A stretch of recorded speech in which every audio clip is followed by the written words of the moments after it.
Listen, God's time is perfect. Just because you mistaken God's silence as him not moving doesn't mean that he's not moving on your behalf. See, when God is silent, that's when he's moving the most. He's moving on your behalf to elevate you, but you got to allow and trust and allow yourself to stop walking by sight and walk by faith. Because when you walk by faith, God will strengthen your sight. When you walk by faith, guess what?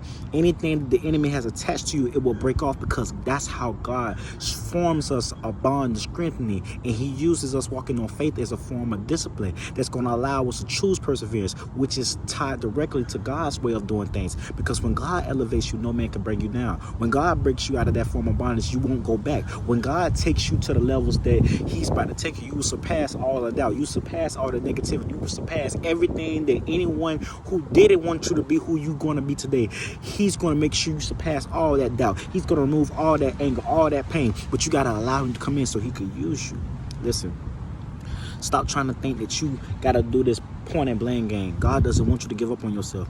He don't want you to keep blaming everybody for your flaws. He wants you to use your flaws as a way to connect with him so he can elevate you. Just because nobody never told you was impactful doesn't mean that in God's eyes you're not impactful. Just because nobody wanted to be around you for real and they just wanted to leech off you for real doesn't mean that you won't find a husband or wife or a friend that's going to genuinely appreciate you and allow you to find that love and express that love that you always give to people, because you're a person who you get a shirt off your back. You'll get the kindness of the kind if a person needed. You take on people's problems and then you have no one to turn to when it's time to handle your problems. Listen, God is going to place you around people who are going to be able to reciprocate that thing and that energy towards you. He's going to place you around people that love you. He's going to place you around people that value you. But first you must get into the season of connecting with God so he could take you from feeling lonely and making you comfortable in his presence. Because when you're comfortable in God's presence, his presence is not lonely. No, his presence is fulfilling. See, God is fulfilling every void in your life right now that you having trouble letting go of. He's telling you right now, listen to God through me. Come to me, for I will fulfill and I will surpass every void, every thought in your mind that is not fulfilled. God is in the